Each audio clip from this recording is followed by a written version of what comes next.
Now at 10, a teenager is dead after being hit by a vehicle in Aurora, Missouri. Plus, Joplin Jeep Junkies host their second annual Jeep Trunk or Treat and decorating contest. And the KDK Airsoft celebrated its second anniversary with the Zombie Halloween maze. The 4 states' most watched news starts now. Good evening and thank you for joining us. This is your KOAM News at 10. I'm Jalen Banks. Aurora and Marionville Police Department announced this evening a fatal crash at the intersection of Highway 60 and Highway 39 in Aurora, Missouri. Troy Devine, who was 15 years old, passed away in the crash. There is no evidence of impairment by any party involved, but the accident is still under investigation. Joplin's Jeep Junkies Club hosted Jeep or Treat. The Jeep enthusiasts gathered to decorate their Jeeps and pass out candy. The club has about 200 paid members and over 1,000 followers on Facebook. Well, first of all, we wanted to kind of give back to one of our sponsors, which James Martin, owner of CC's Pizza here, is one of our sponsors of our Jeep Club. And so we wanted to give back and he was very generous to offer to let us have it here. So we just wanted to do something fun for the community, to have everybody bring their kids out and trick or treat in a safe place. Joplin's Jeep Junkies Club is planning more community events during the holiday season. Wildwood Southern Baptist Church is celebrating today with their annual Trunk or Treat. There was, of course, candy for the kids, but this time it had a fun spin on it. By completing different games and activities, kids would then earn candy. This way it would ensure participation and fellowship. I'm so happy that we're able to share Jesus and show love to people around the neighborhood, and we just love being able to give back to the community. Booth says events like this is a great way to spread positivity through the community. KDK Airsoft had their second annual Halloween maze. They simulated in the maze for participants to defend themselves against zombies. Along with the maze and running from zombies, the event was accompanied by music, food, and candy.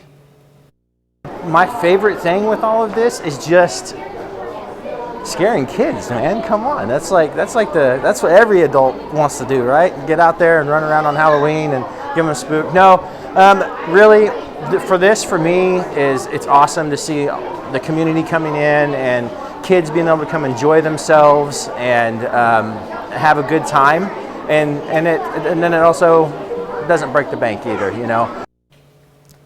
With Halloween wrapping up and Thanksgiving and Christmas on the horizon, you can find community events for all of those holidays on our website at KOAMnewsnow.com.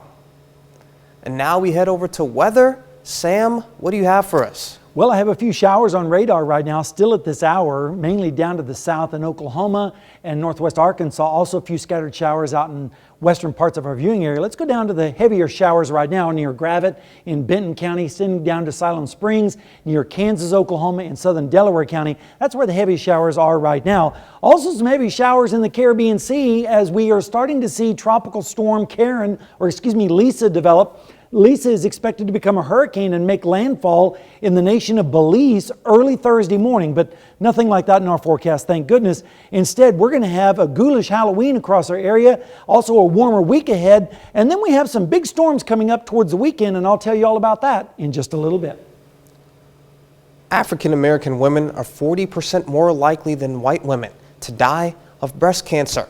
A new study in the Journal of Cancer Causes and Control reports the disease is now the leading cause of cancer death among African American women.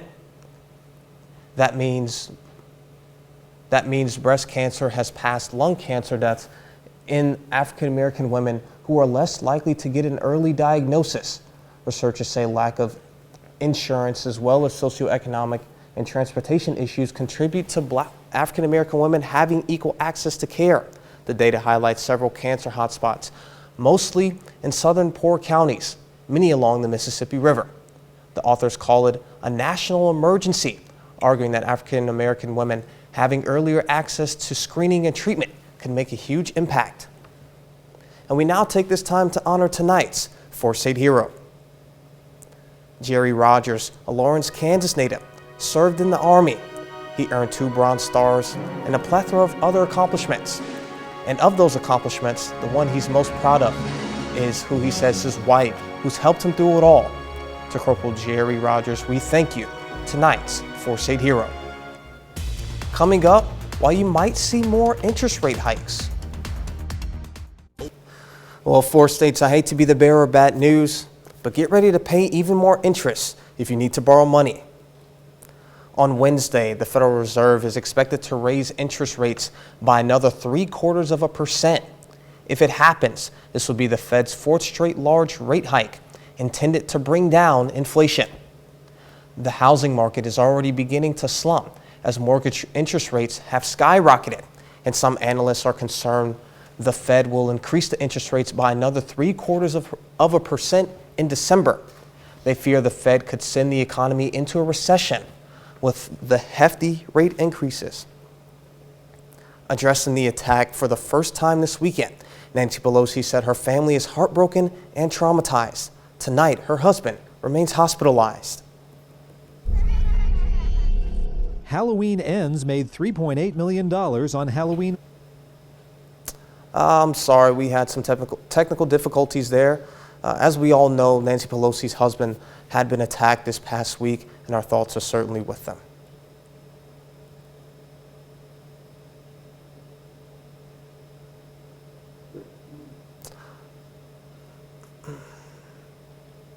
While a recent government report says we're not in a recession, economists are watching for it to hit, and they know the signs. The economy grew faster than expected from July through September, according to the U.S. government. But federal money watchers still say a recession is looming and coming by next year. The biggest threat is high inflation. Economics experts will look for increases in jobs lost and surges of unemployment.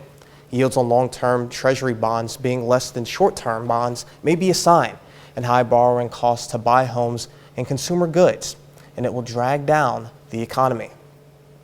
And that's it for the second block. We'll be back with more after the break.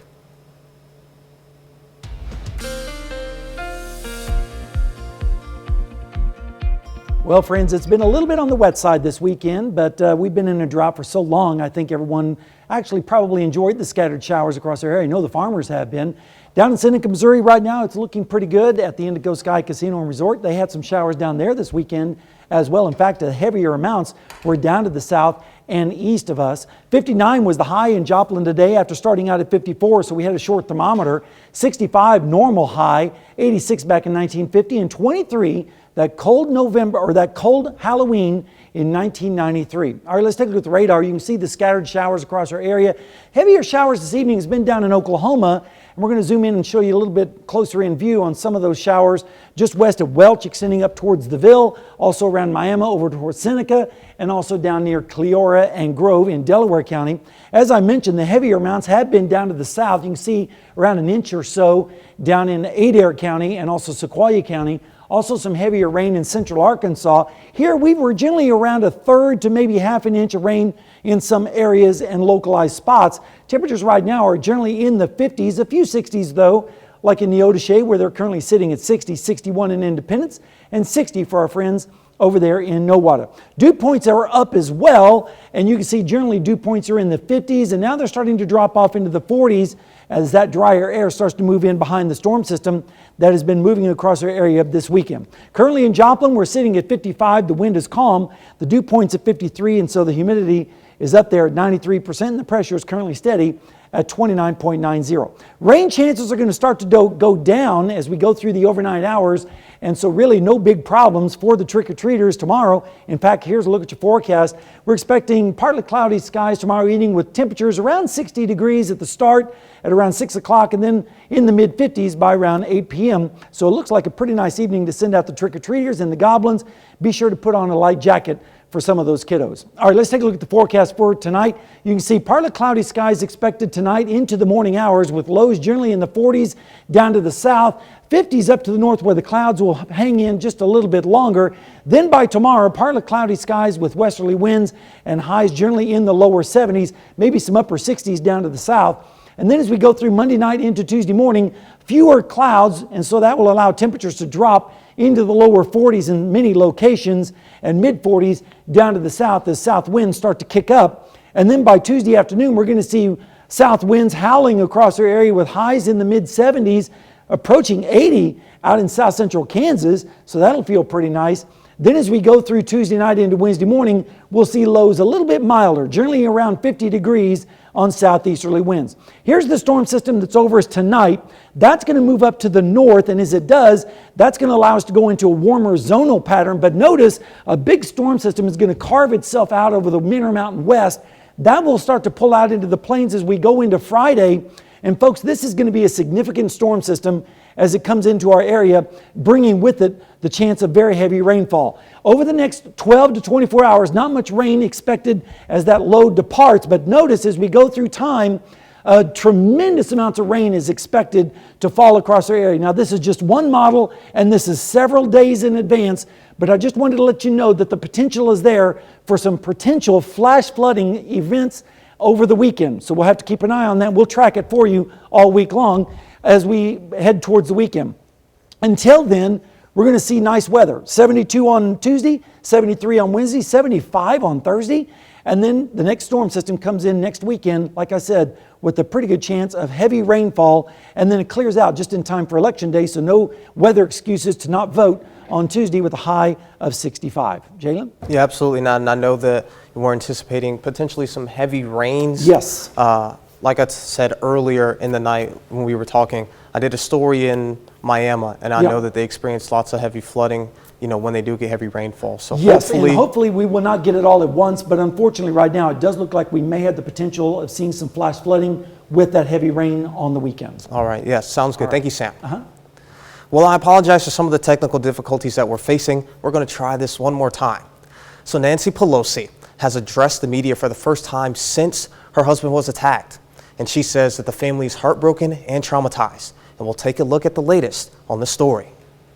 Tonight, 82-year-old Paul Pelosi is recovering after surgery for a fractured skull. Sources tell CBS News it could have been worse. Pelosi held off the attack by asking the intruder to use the bathroom. That's when he called 911 for help. He doesn't know who the male is. The suspect, 42-year-old David DePape, who had a history of spreading political conspiracy theories online, allegedly struck Pelosi with a hammer before being tackled by police. Sources say DePape was looking for Nancy Pelosi, who was in Washington at the time. The violence comes as threats against politicians are at an all-time high, and just days before the midterm elections, where some calls to get out the vote have taken direct aim at the speaker. On Face the Nation, Margaret Brennan asked Tom Emmer, congressman and chairman of the National Republican Congressional Committee, about a tweet he posted 4 days ago of him touting the Second Amendment, firing a gun with the hashtag #FirePelosi. Why is there a gun in a political ad at all? Well, now wouldn't a pink slip be more fitting if it's about firing her? Exercising our Second Amendment rights, having That's not a debate about the Second Amendment. Yeah. That's not a debate about the Second Amendment. Yes, Hashtag Fire Pelosi. Yes, it is. Emmer said there is no place for violence in our society. Despite political leaders on both sides of the aisle calling for calm, Elon Musk, Twitter's new owner who's been under fire for how he'll fight misinformation, fanned the flames. This morning, he retweeted, then deleted an article by a conspiratorial website that claimed the two men knew each other before the attack. And San Francisco police have since gone on the record saying these two men did not know each other before the attack. They say there is no doubt this was a break-in. Jonathan Vigliotti, CBS News, San Francisco. Musk's post received more than 100,000 likes and retweets before it was deleted. And San Francisco police again said that there is no record and that there is no doubt that the men did not know each other. And Danny Terzer joins us in sports after the break. And college basketball is right around the corner. And the Pitt State women were in Kansas City today for an exhibition game. And those details will be coming up. Plus, Oklahoma appears to be getting back on the winning track. They've won 2 straight. More on the Sooners next. We gotta move now.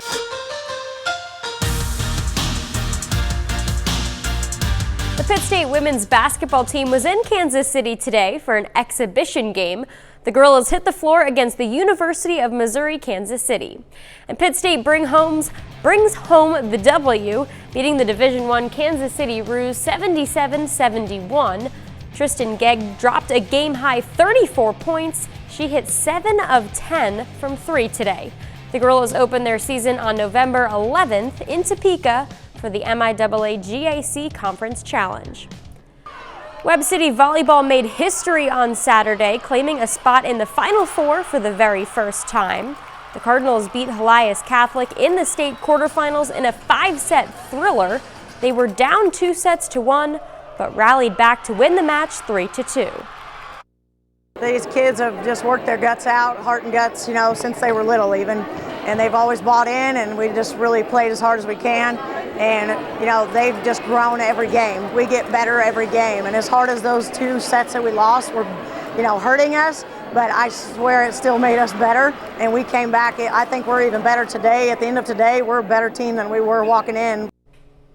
Pitt State football clinched at least a share of the conference championship on Saturday. It's the Gorillas' 13th MIAA title and first since 2014. Pitt State is now 9-0 following the win over Central Oklahoma. The Gorillas ran the ball well on Saturday, totaling 198 yards on the ground.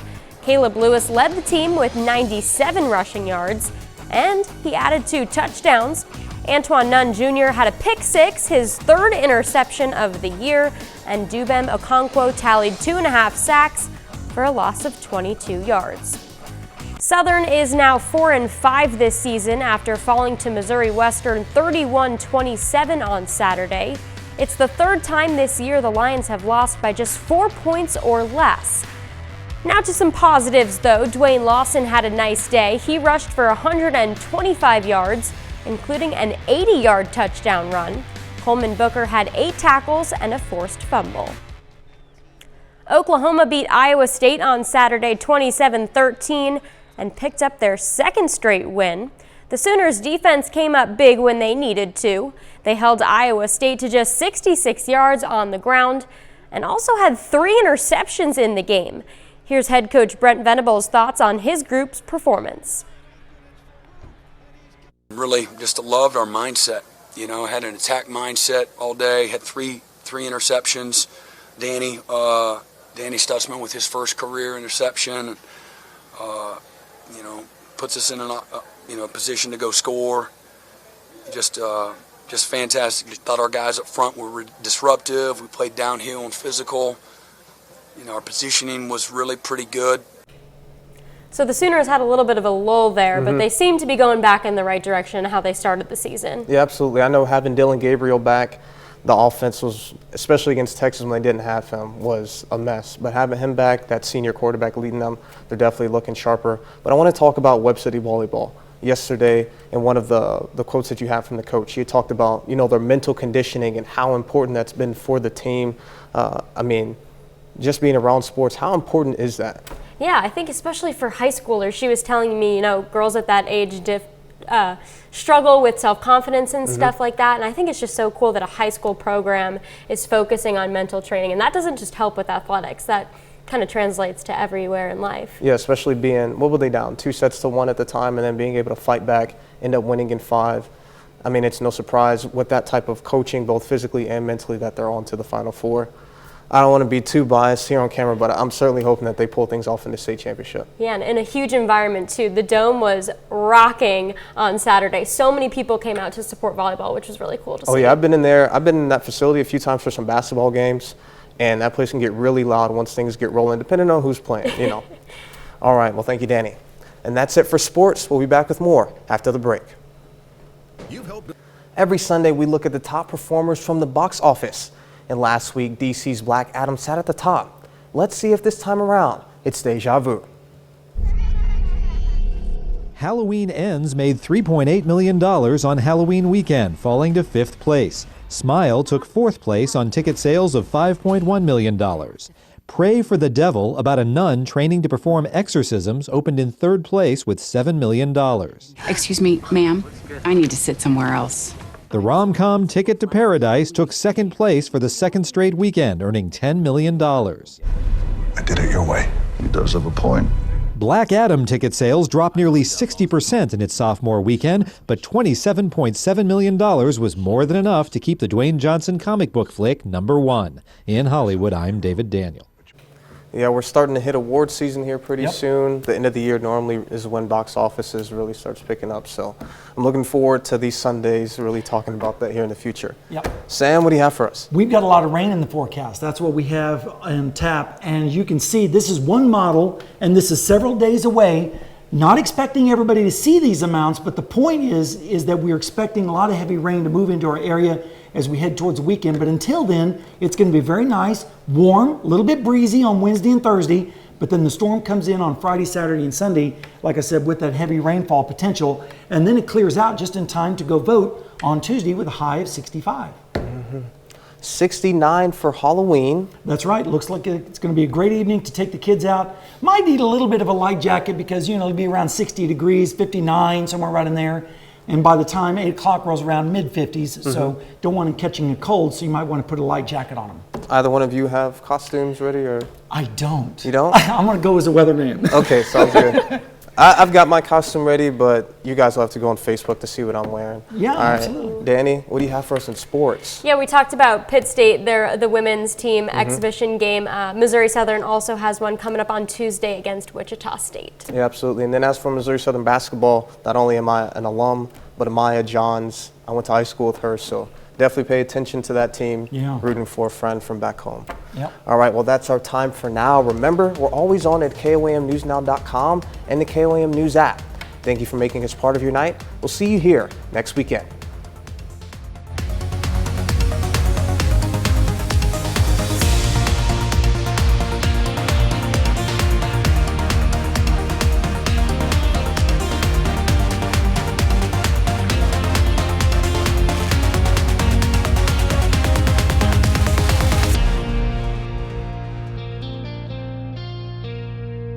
Salon service is provided